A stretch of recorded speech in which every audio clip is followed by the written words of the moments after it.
What's going on, everyone? It's Nina Infinity. Welcome back to my channel. And today we're going to be diving into one of the most explosive legal battles in Hollywood right now. The lawsuits between Blake Lively and Ryan Reynolds versus Justin Baldoni over It Ends With Us. I have been absolutely hooked on this case, and I wanted to make a video to kind of break it all down for you, because if there's one question that keeps on coming up from different people is, why should I care? And honestly, I get it, because most celebrity drama doesn't really affect us regular people.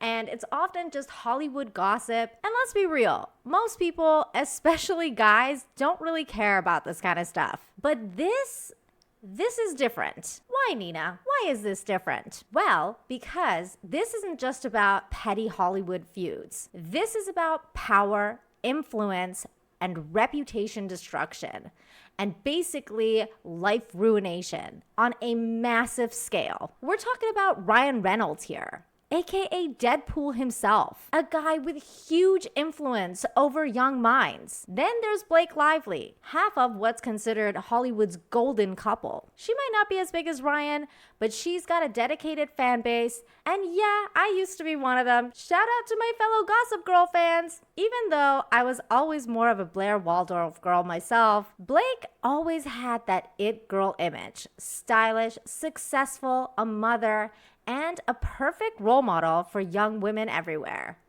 Or so we thought. But let's take a step back, because Blake Lively and Ryan Reynolds both have really shaky pasts. Ryan's known to be an asshole and controlling, but up until now was kind of a lovable asshole that people would just brush off.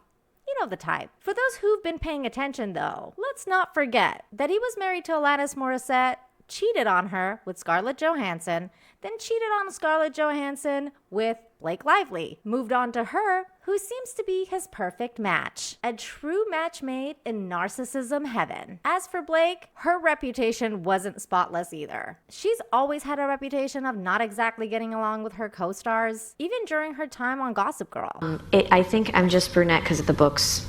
And everyone knows blondes are nicer anyway. A moment by me. Remember Savannah. It was another promise was no pet monkey. Yeah. Chuck has a matching pet monkey with coordinating outfits, and I was like, I would love to be part of the show, but I can't act with a monkey. And then I got a few of them. I'm just kidding. Come on, it was a joke. Lord have mercy. So when all of this started to a boiling point near the premiere of the movie, fans started to notice a lot of things, which we'll get into as we go through the timeline. Because what's played out over the last year has been nothing short of a shocking display of narcissism, power plays, and reputation destruction aimed at one guy, Justin Baldoni. And here's the thing, Justin Baldoni was barely even known before all this. But what's become more clear is that Blake Lively and Ryan Reynolds used their power and influence to destroy this man's career and life, all under the banner of what increasingly is looking like false Me Too allegations. And that just doesn't sit right with me. By now, we've all seen how the Me Too movement has been weaponized in some cases. Amber Heard, anyone? Oh, and by the way, Amber Heard and her lawyer are supporting Blake Lively, which in itself should be a major red flag. And we've also seen some really tragic consequences when public figures are canceled without due process, like what happened with Ed Piskor, who tragically took his own life after facing similar accusations. His note denied everything, yet cancel culture still erased him. And that's exactly what Blake Lively and Ryan Reynolds tried to do to Justin Baldoni. The irony, though, is that Baldoni is one of the biggest male feminists in Hollywood. And sure, male feminists are cringe, but this guy, he actually walks the walk. He wanted to bring It Ends With Us, a book about DV, to the big screen because he believed in the message. And yet, this is what he gets in return? So to fully understand what's going on and how this case blew up into one of the biggest Hollywood scandals in recent memory, we need to go through the timeline of the events. Trust me, there's a lot to unpack here. So we're gonna go over all of the timeline and the key points that I think are the most important to remember. So grab your popcorn or tea or whatever snack, because we're diving in. What started as a promising film project has spiraled into one of Hollywood's most intense legal battles. From casting excitement to shocking lawsuits, here's the full timeline of how it all unraveled. January 2019, the beginning. Justin Baldoni, through his company Wayfair Studios, secures the rights to adapt It Ends With Us into a feature film. At the time, it seemed like a dream project. Little did he know, this project would turn his life into a real-life courtroom drama. January 2023. Blake Lively is announced as the lead, with Baldoni not only directing, but also starring alongside her. Excitement builds, but behind the scenes, tensions are already brewing. Early 2024, pre-premiere. Fans started to feel uneasy with Blake Lively's portrayal of It Ends With Us long before the legal battle erupted. The film's premise is about DV, a serious and sensitive issue, but Lively's public image and promotional choices raised eyebrows. During the early promotion of the film, Lively was seen wearing floral dresses and giving off a light rom-com vibe, which felt incongruent with the film's heavy subject matter. This stark contrast led many of the fans to question if she was disrespecting the seriousness of the issue, as her style and demeanor seemed to trivialize the gravity of the story.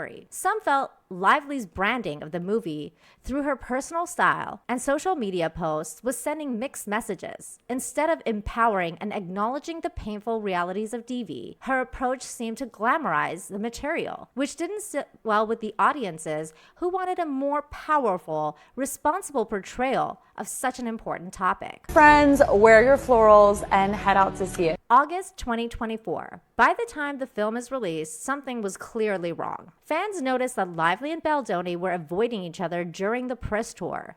No shared interviews, no friendly interactions, and social media exploded with speculations about behind-the-scenes drama. Later on, it was revealed that at the film's premiere, Baldoni claims that he was sent to the basement with his friends and family for over an hour because Lively allegedly didn't want him near her or the rest of the cast. During the premiere, Ryan Reynolds was also in attendance, but keeping a low profile.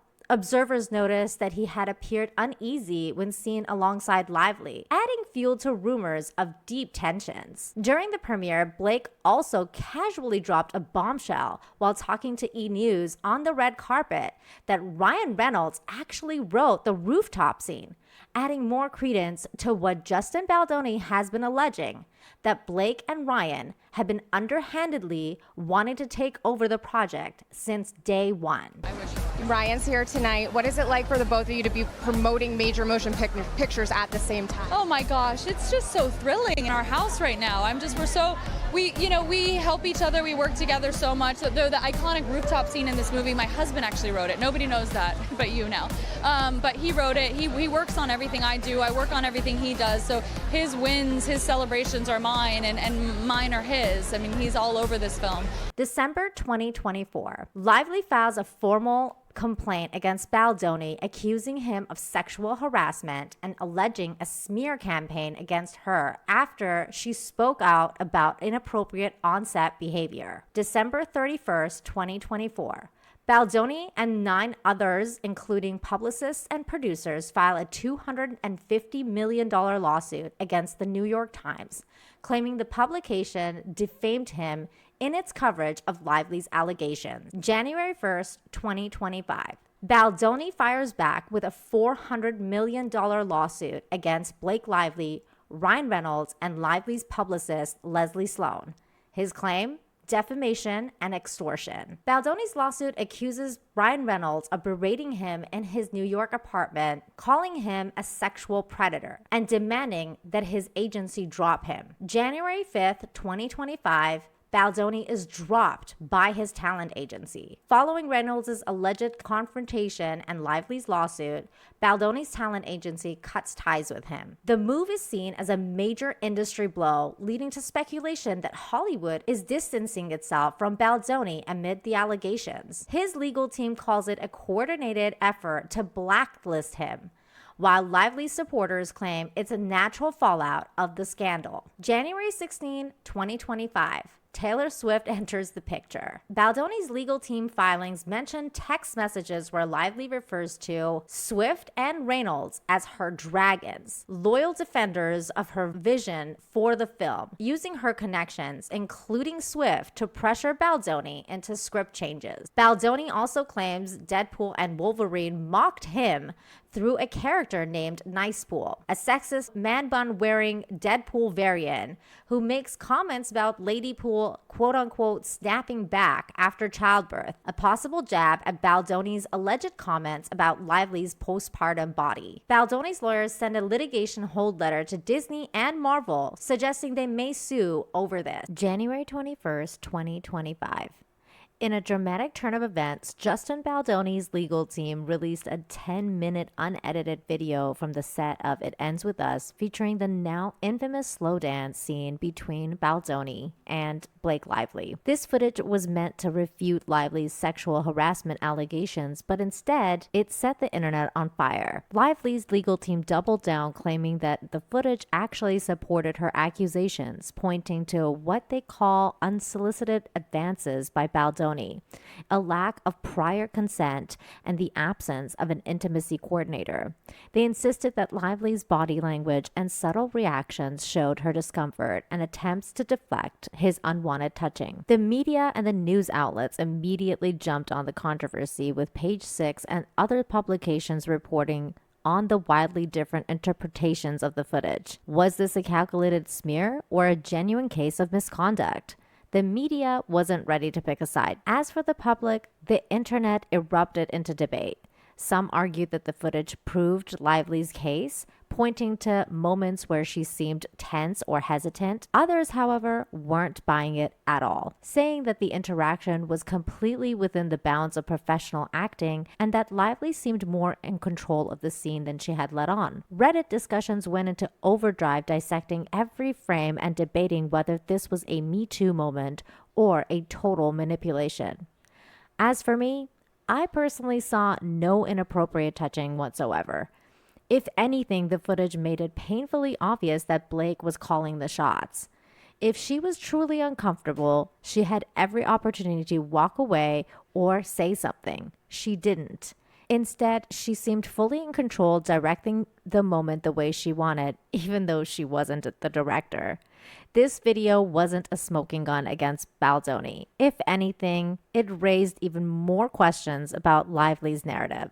January 24th, 2025, reports confirmed that Lively and Reynolds will be subpoenaed, with courts demanding texts, emails, and internal messages related to Baldoni and the film. January 26, 2025, a trial date is set. A federal judge schedules the trial for March 9th, 2026, setting the stage for one of Hollywood's most high-profile legal battles in years. January 29th, 2025, the legal battle takes a dark turn.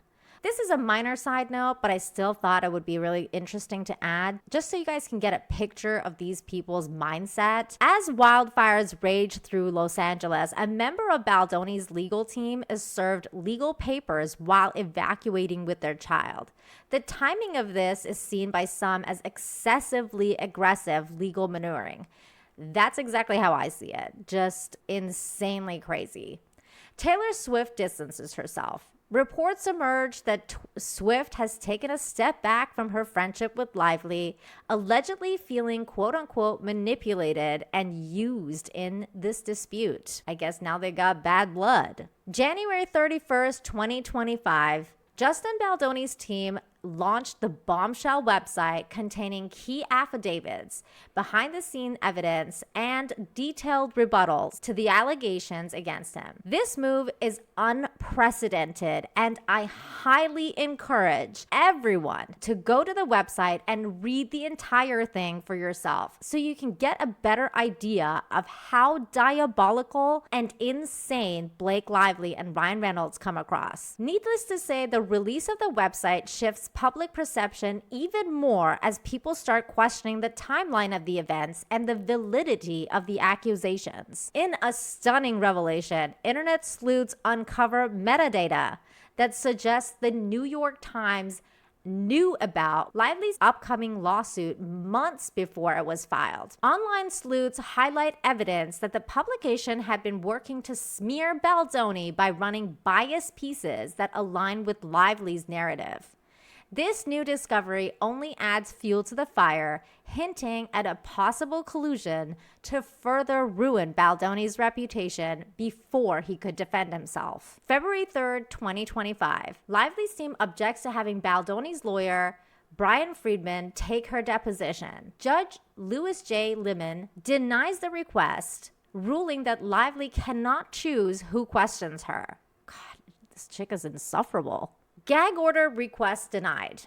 Lively's team also requested a gag order to limit what Baldoni's attorney can say publicly. The judge refuses, warning that if both sides continue escalating the case in the media, he may move the trial date up. February 5th, 2025, Jed Wallace, a crisis management consultant, files a defamation lawsuit against Blake Lively. He claims her accusations have destroyed his career and he had no part in any smear campaign against her. So here we are. And there are rumors that the Baldoni team are going to drop more videos and audios to clear his name. But since the judge told them to chill out on the public spectacle, that remains to be seen. But trust me when I say, this saga is far from over. I kick this video off by explaining why I think this case is so much more important than just your average celebrity gossip. It's about power, manipulation, and the truth finally coming to light. In my opinion, Blake Lively and Ryan Reynolds have shown themselves to be narcissistic, manipulative, and frankly, massive frauds. Now, if Blake Lively's actually smart, which let's be honest, she's not really coming off that way, the wisest move would be to drop this case against Justin Baldoni. Then she and Ryan would need to publicly apologize and step away from the spotlight for a while. Maybe, just maybe, then they could try to salvage what little of their reputations remain. But that would require humility, and we know that's not exactly their strong suit. However, the reality is that these two seem determined to keep pushing forward. And at this point, the only way out for them is through the trial. Now, if Blake is holding on to some kind of smoking gun, some type of bombshell piece of evidence, we're all dying to see it. But until then, it sure looks like people are catching on to her less than stellar behavior. And even her so-called best friend, Tay-Tay, is trying to distance herself from her. Frankly, I'm kind of thrilled by the fact that Blake Lively and Ryan Reynolds are being exposed for who they really are. And I hope I've shown you why this case is so fascinating and worth following. But hey, if you don't agree, that's totally fine too. Thank you so much for sticking with me through this wild ride. But before you go, drop your thoughts in the comments because I'd really love to hear what you think. And if you enjoyed the video, don't forget to hit the like, share the video, and subscribe. Catch you on the next one. Bye! We do have It Starts With Us, so I'm hoping to see you back in the double duty role. I think there are better people for that one. Justin. I think Blake Lively's ready to direct. That's what I think. Ooh. So, yeah. Justin said he doesn't know if he'd be game to direct the next one, but perhaps Blake would. Is that something that you would entertain? Oh, absolutely. I think that whoever decides to take charge of the next one would do it justice. But, you know,